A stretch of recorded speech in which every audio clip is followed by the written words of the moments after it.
นี้จะมาสอนวิธีการสร้างใบขนส่งสินค้าเนาะใบขนส่งสินค้าข้อหมายก็คือเราจะทำการขายแล้วเราจังพิมพ์ใบส่งก็ได้เนาะหรือว่าเราต้องการแอดรายการแล้วเราทำการส่งสินค้าไปก่อนเลยเนาะแล้วเรามาออกบินขายตามหลังตัวนี้สามารถเฮ็ดได้เนาะตัวนี้ให้ทุกคนกดที่รายการเนาะที่เราต้องการเฮ็ดใบขนส่งเนาะหรือว่ายิงบาร์โค้ดต่างๆก็ได้แล้วแต่เราเนาะแบบนี้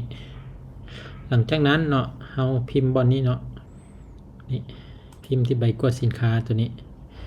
มันจะมีใบขนส่งเนาะสามารถเฮ็ดเป็นใบขนส่งจังซี่ก็ได้เนาะเพียงเราเลือกตัวนี้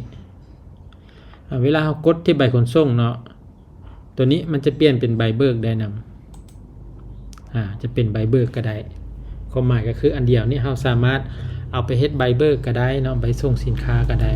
กดอีกบัตรนึงก็จะเป็นใบส่งสินค้าเนาะตัวนี้ก็เป็นขั้นตอนง่ายๆเนาะในการ